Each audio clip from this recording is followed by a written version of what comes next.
Greetings. This is your brother Willie Muhammad, and welcome to another broadcast of I Have a Testimony. God came to us to seek and to save that which was lost. He raised a man from among us. He, the Honorable Elijah Muhammad, laid the foundation.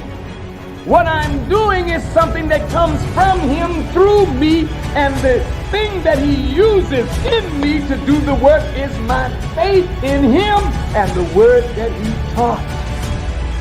To produce men and women who wanted to clean up their life and build an independent nation for the glory of God. Today, we are honored to have a guest, our Sister Amina X. She's an educator, an art activist, and a member of the Cultural Revolution, who also teaches art to students at Muhammad University. Light. What are the 7 elements of light? Light source, light, mid-tone, highlight, and cast shadow. Cast shadow, absolutely. Core shadow, highlight. Excellent. I think we got it all, right? Yes. This is such an important concept of any drawing, painting, even in fashion illustration, photography, filmmaking. We need to study light. We need to study shadow, the midtones, all the shades in between, because that's what life is all about, right? We have days that are light, and then we have dark moments, and we have anything in between, and we want to represent that story in our art. All right, so. Assalamu alaikum, dear sister. Wa alaikum salam. Thank you for agreeing to be a guest on our show today. Thank you so much for having me. It's an honor. Yes, ma'am. And I'd like to get straight into the interview. There are many who have a narrow view and understanding of the teachings of the Most Honorable Elijah Muhammad and the Nation of Islam. And what I mean by that is that many often think that this way of life and this organization is only meant, quote unquote, for Black people. And despite the Most Honorable Elijah Muhammad and the Honorable Minister Louis Farrakhan talking about the diversity of the original family. So this is a 2-part question. First, how did you, being a person of Chinese descent, become introduced to the teachings of the Most Honorable Elijah Muhammad? And the second part of that question is, how and why did you eventually decide to become a member of the Nation of Islam? Well, first I want to say, in the name of Allah, the Beneficent, the Merciful, I bear witness that there is no God but Allah. Muhammad is his messenger. I further bear witness that Allah appeared to us in the person of Master Fard Muhammad and raised up for us a messenger, Messiah, in the Honorable Elijah Muhammad. I thank them both for giving us our divine leader, teacher, and guide, the Honorable Minister Louis Farrakhan. In their names, I greet you. Assalamu alaikum. Again, I'm so happy to be on this show, and thank you so much for allowing me to share my story. My story began really, I think, being raised in the Bay Area. As I mentioned in other interviews, I was born in San Francisco, Chinatown, born in the same hospital as Bruce Lee. And I was raised in the East Bay, that consists of Oakland, Berkeley, Richmond. So I was really blessed to be raised in a very diverse environment where I had insight into the beauty and the struggles of different communities. And within that, I developed strong relationships. And through these relationships, I got to see in depth of what goes on in family life, the struggles of everyday life of all different backgrounds. And I saw a huge problem. I had close friends that lost their lives to street violence. I was also going through a tough time in my early life, and I had a community of different communities helping me and being there for me and supported me. And so through this environment, I was really interested on what are the solutions? What are things that we can do as a community to solve the everyday problems? And the the teachings of the Honorable Elijah Muhammad seemed to always be there in my life. And the first time I ever heard the teachings was through a cassette tape. A friend of mine came into my apartment and, you know, he was like, oh my gosh, we have to bring a group of our friends. We need to listen to this cassette tape. And I'm like, what is this cassette tape? And he put it in the player and we all sat down and heard the voice of the Honorable Minister Louis Farrakhan speaking about the injustices and the race issue in America and why. And we sat on the floor for hours listening, just completely in awe of the strength of his voice and what he was saying. And from then on, you know, I went on with my life. However, at my next job, my coworker was giving me really great advice on problems I was going in through my life. And I was like, where do you get this great advice from? And he's like, that's the teachings of the Most Honorable Elijah Muhammad. You need to go to YouTube and you look up Louis Farrakhan. And I went on YouTube, recognized the voice I heard from the cassette tape. And I was just obsessed. I was obsessed. I watched all the YouTube videos, all the lectures. And during that time, you know, in Berkeley, there was a great culture that was going on that surround social justice. I was going to Rasputin's on Shattuck Avenue, listening and being influenced by different underground hip hop independent artists that spoke about the teachings, like Brand Nubian, Talib Kweli, Mos Def. And then after I got all the records and CDs, I go across the street to my favorite bookstore, the Revolutionary Bookstore, and learned about Noam Chomsky, Aaron Dottie Roy, these amazing leaders, the Cultural Revolution of Mao, studied socialism, you know, and then so it tied back into what I was listening to with the lectures and all the YouTube videos. So I think growing up in the Bay Area and with just a diverse community and a culture that surrounds itself around social justice, listening to the minister gave language to what I was already feeling in my spirit. Something never felt right. And when I listened to the minister, he put language to it. He put direction and purpose to it. And I never let go since. Wow, beautiful. And that's something how powerful. I haven't had the opportunity to visit the Bay Area yet, but, you know, from watching interviews and talking to people who are from there, it really shows just the level of consciousness that is in that city and the leaders that it is actually given to us as well. So my second question is, you know, how was your decision received by your family and your friends? Well, I think family primarily wanted to make sure that I was safe. I think that they saw the Islamophobia, the violence that Muslims was facing surrounding 9/11.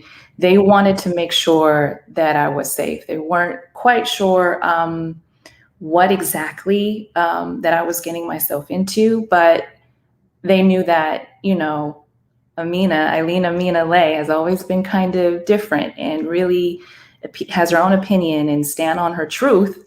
So they kind of respected, most of my family respected my decision, but just made sure that I was safe. My friends that were there from day one, I started to listen to Minister Farrakhan since 2003, and I had friends around that time that saw my interest and supported that. And so they saw my growth throughout the years. They saw me change as a person and as an artist because I was listening to the teachings. So they were super supportive. But when I made the decision to come into the nation, I had friends that were just getting to know me the past like 4 or 5 years. And those were the friends that were kind of, resistant to my decision going into the nation. You know, I had former friends that said that, you know, the minister is racist, or, you know, you're going into a hate organization and things like that. And I just did not have the tolerance to deal with that. And I had to cut them off. So that was a bit challenging, but I had friends from day one and family that were supportive. Beautiful, beautiful. And, I open up talking about those who view the NOI from a narrow lens. And some of us, even in our, as believers and members, our level of growth and development, some of us have a narrow view of Islam as well. What would you say to those who do so, who have that narrow view of the Nation of Islam, regardless if they are inside or outside the ranks? That's a really great question. And I did learn of some ideas, surrounding the nation, even when I got in the nation, from believers, and perspectives from outside about how this was a hate group or a racist group and things like that. And I would say to the folks that are in the ranks or even outside to take a closer look at the Honorable Minister Louis Farrakhan, to really spend some time to study what he is teaching, not only hearing what he's teaching, but also look at the way he lived his life and to absorb his spirit, because that will also help with, I say, decolonizing your mind, right? I think that white supremacy is so deep that we have to do the internal work to even receive a universal truth. So I think we all have work to do as far as really detaching ourselves from us being a victim of white supremacy and being more fulfilled in self-love, and recognizing our higher selves when we look at a perfect example in front of us, which is the Honorable Minister Louis Farrakhan. And I would ask you this question, kind of relates to the previous question, but more to what guidance would you share with our brothers and sisters of other ethnicities who may be interested in the Nation of Islam, but may think it's just a Black thing and they don't see where they fit in? I would share with them my story, my journey. I stand in front of them. I bear witness that following the teachings of the Most Honorable Elijah Muhammad, studying the words and the mannerisms and the spirit of the Honorable Minister Louis Farrakhan has brought me closer to my own culture as a Chinese person, also have healed my relationship within my family. So it is a teaching that improves you spiritually, physically. So if you're looking to know more of who you are, you need to come in and you need to follow our Minister Louis Farrakhan. Be to align. Thank you, sister, for what you shared thus far. And we also appreciate everybody who's right now tuned into NNV. We're heading up to our first break, so we're going to pause to get some announcements from our sponsors. But we want you all to tune in to hear more of this testimony by our sister Amina X. Be a part of the force that powers truth in journalism. Your support helps us to highlight solutions for a brighter tomorrow. Go to nnvnews.com/donate. Asiatic Minds, online education, helping our children to discover their God-given skills, gifts, talents, and passion that will allow them to see their greatness, as well as the greatness of our people, and upon discovering that greatness, infusing them with the desire to use it for the betterment of themselves, their families, our people, and the world. Call now, 502-219-4848. This is Sister Sajda Muhammad. We are proud to announce that the Sajda House commemorative Elijah coins are finally here. This priceless heirloom, made from recycled copper from the messenger's home, is now available at sajdahouse.com. The hashtag Bank Black social media campaign made strides not only in revolutionizing how we bank, but also how we think. The movement inspired thousands of African Americans across the country to transfer or deposit millions of dollars into Black-owned banks. These are banks that will invest in urban communities, employ African Americans, support Black businesses, and inspire Black home ownership. This is a very proud moment for our culture as we are taking small, but significant, steps towards building Black power through Black wealth. Thank you for tuning in to NNV News. Please share your thoughts with us in the comments section below. Follow us on social media at NNV News, and please subscribe to our YouTube channel, National Network View. This is Clifton Muhammad with NNVnews.com.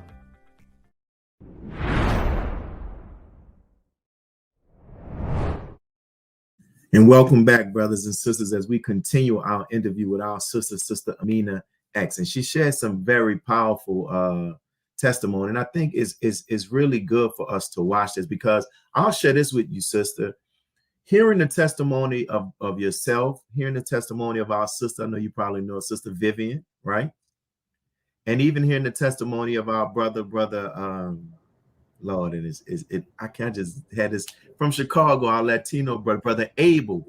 It expanded my understanding of Islam, and it really helped me to grow. And I'm praying that this does the same for those who watch this interview.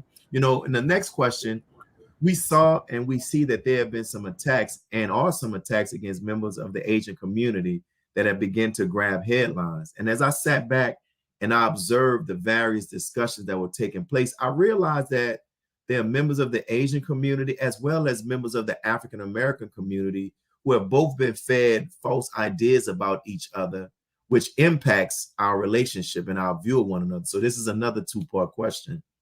What would you say are some of the false ideas that the Asian community has been fed regarding the Black community? And also, what would you say are some of the false ideas that the Black community have been fed regarding the Asian community?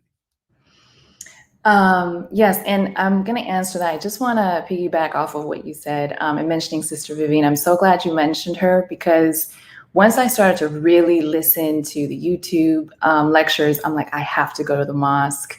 And big shout out to Minister Key, now known as Minister Sabor in East Oakland. When I first was there as a guest to listen to the webcast, I saw Sister Vivian. You know, I saw her and I was just so happy to see her, you know, and just seeing like, wow, she's in the mosque, you know, and I felt just so much love, and I felt so safe as a woman for the first time visiting the mosque. I was like, wow, I feel protected. I feel safe. I see my sister here. So that's one of the things I want to just really mention that I'm grateful for as part of my beginning experience into the nation. So the East Oakland Mosque, you're part of my heart. But yes, white supremacy has used the divide and conquer to maintain its movement. And one of the biggest things that they used was, of course, as you may heard, the model minority myth, that Asian Americans has fulfilled its American dream. They're not lazy minorities. We're all successful and we all want to be close to white folks. And since we are the good minorities, automatically there are the bad minorities. So you're the bad minorities, you are not as successful because you're not as hardworking, you're not submissive in a way, because look at these group of Asian, they're Asian group, they're a model minority, they're hardworking, they can get up, why can't you? So this has caused a lot of division. This was created in the 60s to undermine the civil rights movement that was posing as a threat to white supremacy. But the problem with the model minority is that it does not show the reality of Asian Americans. We're not a monolithic group. We're not one group that are all successful, hardworking, and achieve the American dream. 27% of Asian Americans live below the federal poverty line. 1 in 4 Asian elders live in poverty.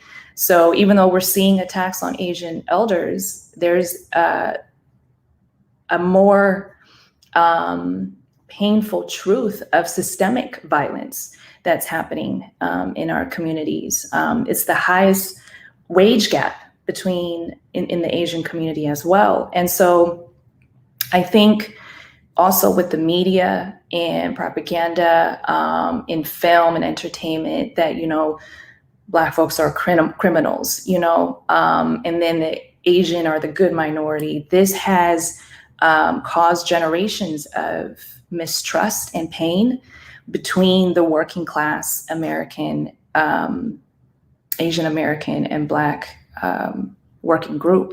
So it perpetuates this tension between us, when there has been history of solidarity between us. So the model minority has served has caused a lot of pain.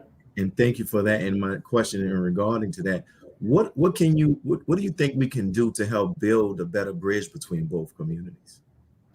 I think we need to understand both sides. I think that, relationship is such an undervalued tool when it comes to social justice, and relationship really starts with dialogue and conversation. Ignorance and fear is our worst enemy. And that's why I believe the teachings of the Most Honorable Elijah Muhammad eradicates that ignorance and fear, puts in knowledge itself. So these relationships where we can finally talk, where we can have dialogue, where we can start to learn the effects of colonization, Western imperialism, and also, the experience of Black folks in America. We need to understand these two sides and how they are coming into play in the current times. White education has betrayed us. We are learning each other through the lens of white education, of media, of propaganda. I think that we have the responsibility to take time to do the research and understanding each other without those lens. Just like how we're looking at the propaganda, the negative media about our minister, we also need to look at each other differently as well. Very good, very good. And in addition to this, as well, as I prepare for this interview, I saw on your IG page, I'm a history buff as well, that you had several posts, and you mentioned it earlier, that showed times of historical solidarity that existed over the decades between the Black and the Asian community. And so can you educate our viewers on some examples of this historical solidarity that's taking place between both communities? Yes, absolutely. I think that we do have to accept that there's work that needs to be done. Is there anti-Blackness in the Asian community? Yes. Was there Asian violence that was committed by Black perpetrators? Yes. However, there has been a strong history of solidarity between these two communities that white education did not teach us. For example, like I mentioned earlier, I was raised in the Bay Area, and in the Bay Area, there's a history of our communities coming together. For example, in 1968, the Third World Liberation Front, the students of Black students, Chicano, Asian students coming together to fight for education that reflects our identities and our culture. The Buffalo Soldiers, the Black American Army Unit that were sent to fight the Filipino War, and realized that while they were fighting a war with the Filipinos, they were like, wait a minute, we're not being treated right in our homeland. A lot of Black soldiers left the American Army and joined with the Filipino Army to fight against U.S. imperialism.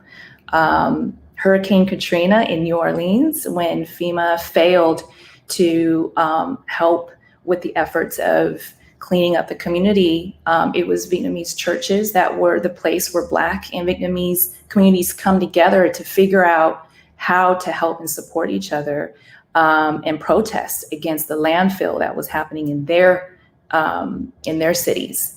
Because of the neglect from FEMA. There's so much. I can go on and on. W.E. Du Bois from America going to Japan and having friendships with Mao, going to China, the Black Panther Party in Oakland, who was working with the Red Guard Party, who were Chinese youth that were inspired by the Black Party movement. And they were, exchanging ideas on how to fight against police brutality, on discrimination, and helping with healthcare, feeding the elderly and the children and things like that. So there was a beautiful relationship between the Red Guard Party and the Black Panther Party. Huey P. Newton going to visit Mao. Mao writing an 11-page telegram to the Most Honorable Elijah Muhammad, giving support to the struggles of Blacks at that time. I can go on and on. Frederick Douglass denouncing the Chinese Exclusion Act of 1882. Wow. There's so much. Now you say you can definitely go on and on, because you just said something that I didn't know. I didn't really know more. No, I didn't know, basically. Can you talk about the 13-page letter that Mao wrote to the Most Honorable Elijah Muhammad? Yes. How people can access that. And even there was I can't think of his name. Our NOI history buffs will know. There was a brother, a Japanese brother, who was very fond of the work of the Nation of Islam, because in the early days, many of the believers were arrested and harassed because they were saying they were part of this Japanese organization. I believe you're thinking about the Black Dragon Society. Mm-hmm. There was a brother named Satokata Takahashi, mm-hmm. who was friends with our messenger and actually supported financially the Nation of Islam. At that time, the Black Dragon Society had a lot of members all around the world that were fighting U.S. imperialism, and found an alliance with Nation of Islam.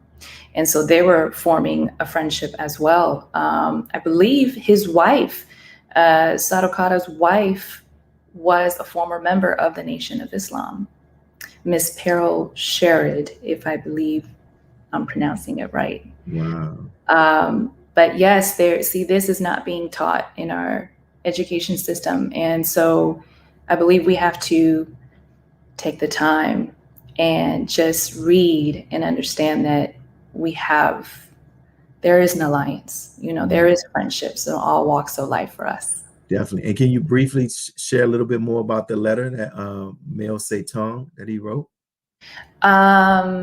Yes, it was an 11-page telegram. At that time, Mao was fighting classism.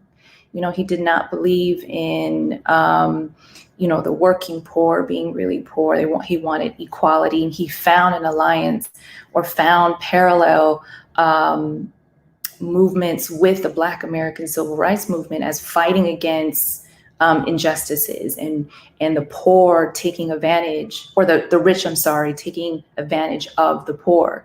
And so he believed that if we support the Black movement in America, we can free all oppressed people all around the world.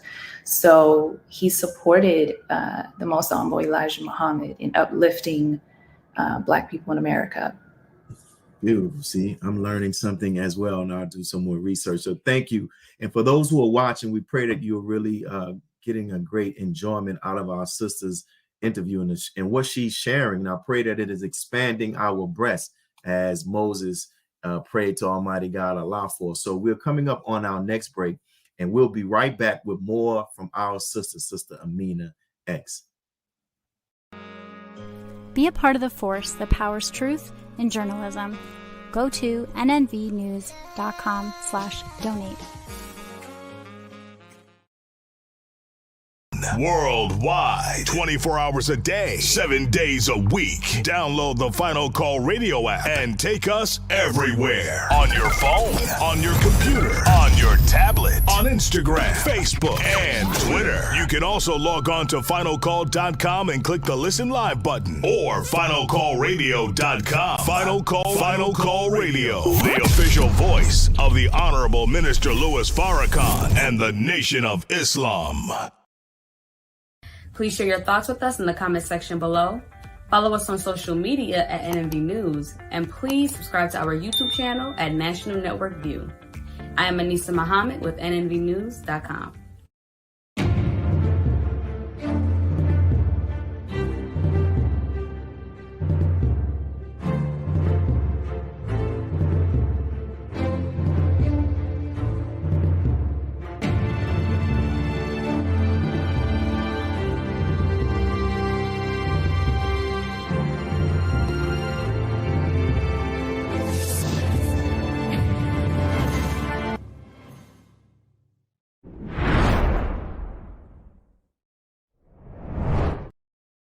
So we're back, dear family, with our sister Amina X, who's sharing so many jewels, as many people say. So I want to now transition to this. Now, I would like to talk about your meeting with the Honorable Minister Louis Farrakhan, a man who you've talked about so affectionately throughout this interview. I came across this picture, and can you share with the audience the background story regarding this picture? When I was painting that picture, I was in processing class. Again, I've been listening to the minister since 2003, and I started processing class probably about 16, 17 years after that. It took me a while, but I finally got in. And while in processing class, we spoke about Savior's Day. And one of my dreams was to go to Savior's Day. And so also I want to mention, like, during this time, I was also detoxing physically. I went on like more of a vegetarian diet, was eating clean and exercising, just really preparing myself to be in the nation, committed to be part of the nation and do the work. And so when I heard about us going to Savior's Day, I was like, this is my time to really express what the teachings has done for me. And I wanted to show my gratitude to the Honorable Minister Louis Farrakhan. So I was in a state of really just cleansing my mind and spirit and really trying to communicate with Allah, like, how can I express my gratitude? So that was the painting. The painting is inspired by how listening to the minister has made me feel strong as a woman. He is my spiritual father. He has guided me into a spiritual life and to develop spiritual strength through prayer. So I have a woman who is pregnant and is performing Fajr prayer. And I have the night on one side and the day, and it's coming together. And it really represents harmony and balance of the dark moments in your life and the light moments. I mentioned that in the earlier footage with my students on NFA, using light and dark. And that, you know, with Allah, you're able to create harmony in your life no matter what. And the most powerful thing a woman can do is to be in the position of prayer, and how that expresses femininity in its highest form. And it also represents the womb. It represents the triple darkness. It represents creativity and femininity. I also wanted to represent how the Nation of Islam is also in its womb, and that a nation can rise no higher than its woman. And so I wanted to just incorporate all of this into the painting. And so I was so blessed to be able to do that and express my gratitude to him. Wow. I believe that you did. And I know you sharing that with the Honorable Minister Louis Farrakhan probably sparked even more spiritual communication and discussion about the actual painting. Were there any words that the Honorable Minister Louis Farrakhan shared with you during that meeting that resonated with you and still, you know, you ponder and reflect on today?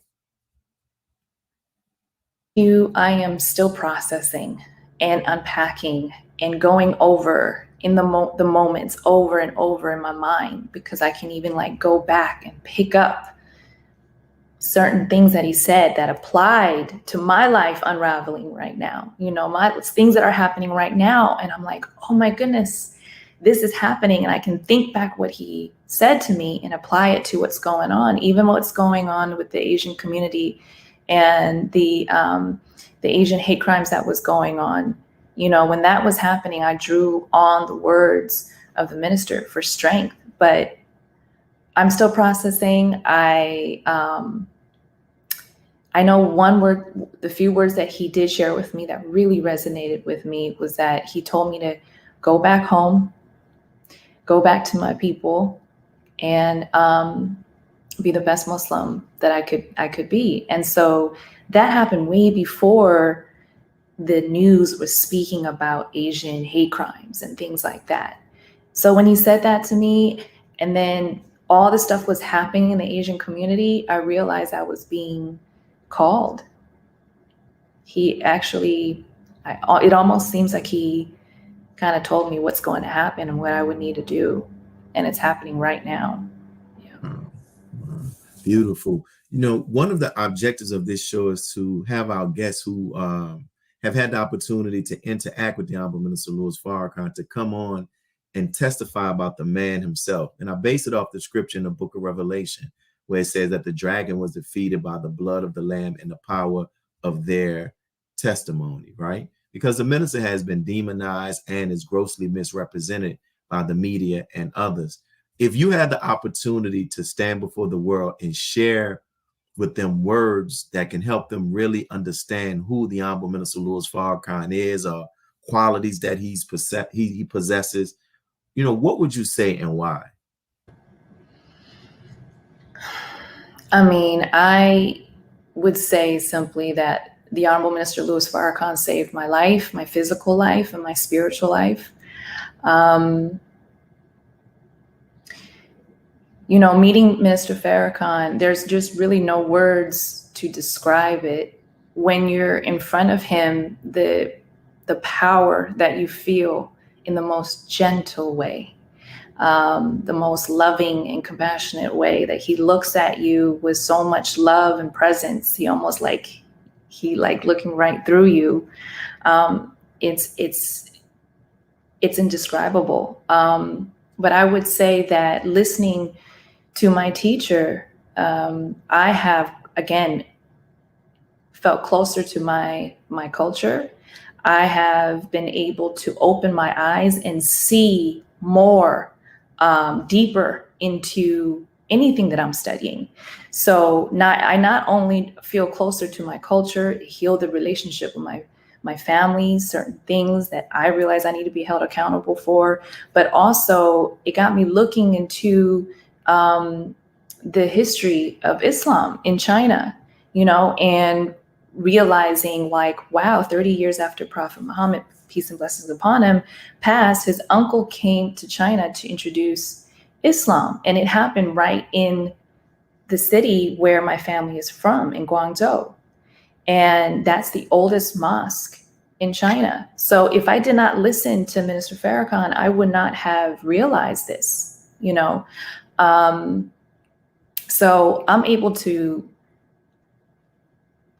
do my research and look into things on a deeper level and find more things to learn about. Your world just expands and opens up. Also, you know, when I listened to one of the lectures, I remember the Minister Farrakhan speaking about the Cultural Revolution and the role of the artist. And so he continued to give me inspiration and strength to work on my path as an artist. And, you know, I didn't have the most support wanting to be an artist. And when I listened to his teachings of following your path and standing in your truth, I started to do my paintings on the art of the Cultural Revolution that I'm inspired by. And then I realized when I was painting it, I was showing my dad, and I was like, Dad, look, you know, this is my art, you know. And he wasn't the biggest fan of me being an artist, but he came clean and was like, I was an artist during the Cultural Revolution under Mao. He was a propaganda artist, but he never told me because he was traumatized from being an artist during that time. And so for me to continue to do my art activism, and through my art, it brought me closer to my dad, and it brought some healing conversation between my dad and I. So all this talk with the minister, you know, being anti-Semitic or his hate teachings, this and that, I, as a Chinese Muslim, have more knowledge of self, love my culture, and have a stronger passion to stand on truth and for justice. Wow, beautiful, beautiful, beautiful testimony. And I thought that was interesting as well, how I liked how in the opening clip, how you related some of the, I guess, the skills of being an artist to the students and relating it back to life with the light and the dark. And I'll ask you this question. So how did your love for art first begin? My grandmother was an art teacher in China. And so when I was a little girl, when she told me stories, she would draw them out while she was telling me the stories. So I literally saw stories come alive right in front of me. And I saw the power of storytelling. I saw the power of images. So that was deeply ingrained in me as a young girl. And it has guided my career, it has guided my spiritual path. Art to me is the process of spiritual cultivation. And so I see the Honorable Minister Louis Farrakhan as one of the greatest artists I have ever met. It is in the way that he teaches, it's his as a musician, so yeah, art has been a guiding force in my life that Allah has been communicating to me through. How would you say you being an artist, how does it help you as it relates to growing in your faith or even in your spirituality as a Muslim? Wow. Again, art to me is a process of spiritual cultivation. The process of spiritual cultivation is a lot of self-reflection. My artistry really begins before I even pick up a paintbrush or put a pencil to the paper. Art is being able to connect different concepts so we can imagine a better world. Imagination is so important towards our thinking and thinking about what revolution truly means. We have to be able to visualize it. So the process of manifestation, of having a new vision that's never been thought before, and then putting form into it, that is tapping into the God in you. So being a better Muslim means me being a better artist, a better martial artist, a better whatever creative expression that you choose. Your relationship with Allah is the source of creativity, to say be, and it is. Beautiful. So we're coming up on our final break, and we'll be back with our sister who's sharing a lot, and it's so beneficial, and I'm so honored that we've had the opportunity to have her as a guest, and for those inside the nation and even those outside the nation to hear her testimony. So we'll be right back with our sister Amina X. Be a part of the force that powers truth in journalism. Your support helps to combat false media. Cash App NNV News. Asiatic Minds, online education, helping our children to discover their God-given skills, gifts, talents, and passion that will allow them to see their greatness as well as the greatness of our people. And upon discovering that greatness, infusing them with the desire to use it for the betterment of themselves, their families, our people, and the world. Classes begin September 1st. To enroll, visit AsiaticMinds.com. Greetings from National Network View. This week's Final Call cover story headline reads, "Separate and Be Saved. America's race problems and deadly race interactions are growing worse. It is time we leave the children of our former slave masters and 400-year-old tormentors. Separation from whites is the only and best solution to this problem, a serious problem that is rooted in prophecy." This FCM Volume Number 41 edition middle page article by the Honorable Minister Louis Farrakhan is entitled, "A Case for Separation." To read more, subscribe to FinalCallDigital.com and tune in to the all-new Final Call Radio. This is the NNVNews.com Final Call Cover Report. He anointed our head with oil till our cup runneth over. He who, Master Farrakhan Muhammad, that is he. This is is Sister Sajda Muhammad. We are proud to announce that the Sajda House commemorative Elijah coins are finally here. This priceless heirloom, made from recycled copper from the messenger's home, is now available at sajdahouse.com. Please make sure you leave your comments and questions in the comment section below. Follow us on Facebook, National Network View, and make sure to check us out on Twitter as well, National Network View. This is Sergio Gutierrez with National Network View, signing off.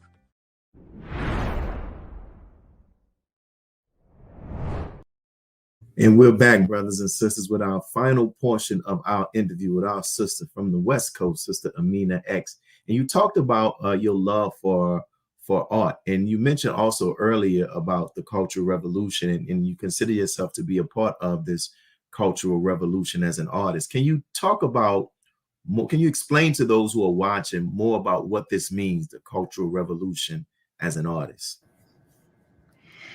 I think I think we kind of have to start to think about the difference between art and like art activism. Art, we can perfect a certain craft or paint pretty pictures and things like that. But when you start to say activism, I think we're adding a different element to it, is creating art that will stimulate the emotional responses, that will start the social change, that will affect us to, to start doing the work. It's beyond just activism itself. Activism is trying to change laws, legislation, but with art activism together, we, as artists, we have a social responsibility to affect the minds of others. In my art classes, I always teach about the power of color and sound and words, how even hip hop is such a powerful tool, and how the enemy has his hold on hip hop. But in the early stage of hip hop, the Honorable Minister Louis Farrakhan had a huge impact on hip hop. The teachings of the Most Honorable Elijah Muhammad has, when I listen to Public Enemy, when I listen to KRS-One or Brand Nubian, or hearing the minister's voice on these records, it's something about sound and messages and truth that's intertwined that really is powerful. The minister talks about in an interview how Mao was able to unite China on his ideology through art. He had, many may not agree with this, but he had control over theater, music, plays, books that united a people. And the Little Red Book was also an influence of Black Panther Party in Oakland. Authors, musicians, artists, whoever, I think when we're able to deliver a message through art, it's a powerful, powerful tool. So that's why I try to teach my students to tell their story in the most impactful and unique way. Interesting. Just last night, I was having that conversation with some family regarding my daughter and her artwork, because as I'll connect you with B Mike, but my daughter has just been accepted into this youth group, and that's their focus, to use their art to to talk about and highlight social issues and motivate people to change.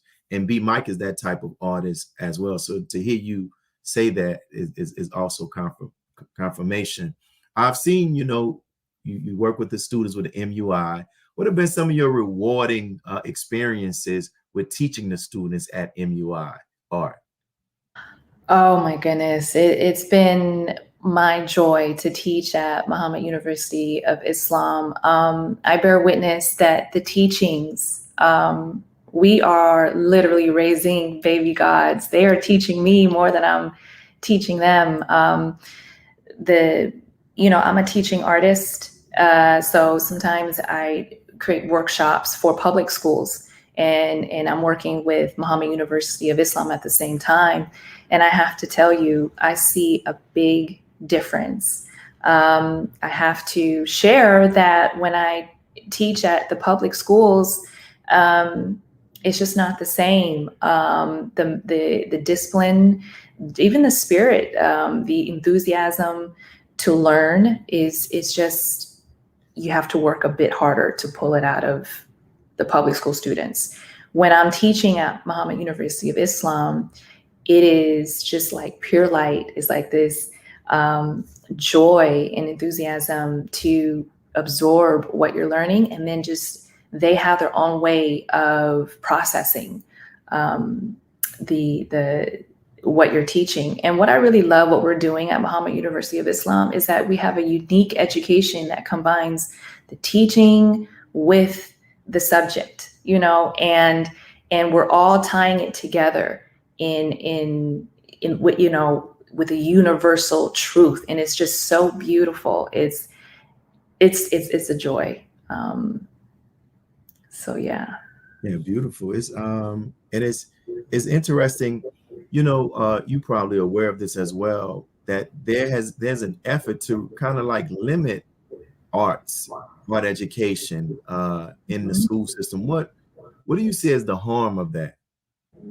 It's great harm in that. I mean, as you can see with, you know, Jay Electronica, Busta Rhymes, starting to put the teachings into the music, you know, people are looking into what is the Nation of Islam about. You know, there's so much power in art. I mean, just a little bit of history before we close out. There was a book called Uncle Tom's Cabin.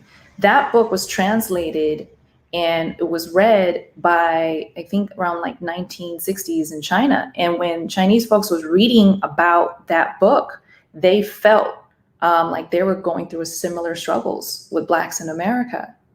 And so they started to really research what was going on in America and the racism and the injustices that was happening. And that was just through a book that was translated. So there was a form of like a shared values of trying to fight against oppression and injustices and looking into the struggles of Blacks for leadership when it comes to that. So our authors, our musicians play such a profound role in dismantling white education. We're able to learn about each other through a universal language, through color and sound, beyond you know, titles and status that white supremacy always puts in place. So we're able to come and communicate together. And it is, you know, and like you talked about, and the enemy understands the power of art and entertainment and stuff like that. That's why they work so hard to actually control it. And so the last question is, was there anything you wanted to share that you did not get the opportunity to share? If so, you know, please feel free to do so now.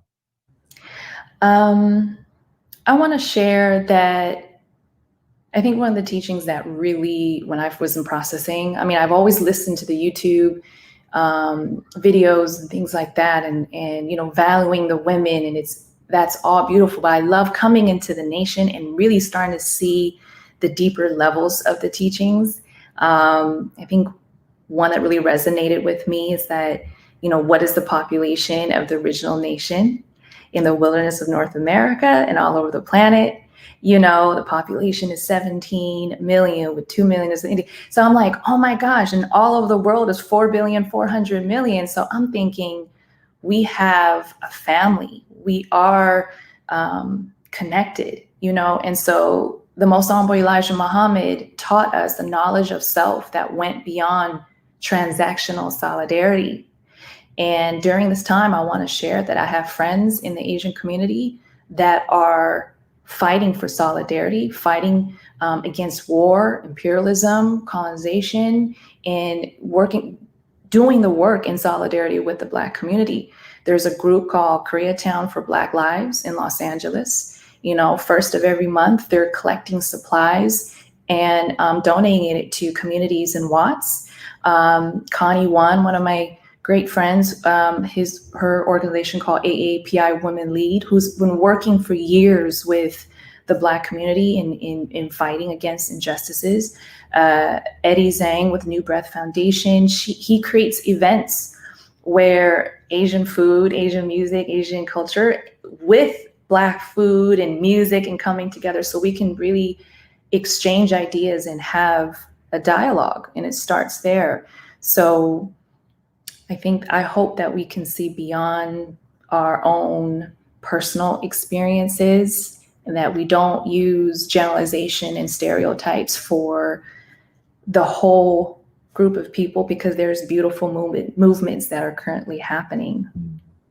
No, that's beautiful, and I'm glad that you shared the names of those organizations and the work that they're doing, so I myself can go and research them and familiarize myself with what they're doing, and also those who are actually viewing this, because that helps us to begin to start building these bridges that we talked about, and it's so key. So, sister, we thank you for what you shared. I really, really enjoyed this interview. It's a very historic interview, and it's a very, to me, it's a very educational interview, and it'll go a long way in helping many of us to grow in our Islam and our understanding. Because think about when the Most Honorable Elijah Muhammad began to start setting up temples in Mexico, and they asked him, "What are you going to teach?" And he said, "I'm going to teach them the same thing." And the Honorable Minister Louis Farrakhan and some of his lectures, when you go back and listen to, he throws things out there that's trying to get us to grow and understand, to understand the universal application of the teachings of the Most Honorable Elijah Muhammad to grow out of the baby stage. And I think that, that is something that we need. And I think your interview and what you share helps those of us who are willing to learn to do so. Praise be to Allah. Thank you so much for even allowing me to come here and share my story. I'm a fan of your show. Thank you for the work that you do. Yes, I thoroughly enjoyed myself. Thank you. Ma'am. Thank you. So may Allah continue to bless you, and thank you again. As well. Thank you. Assalamualaikum.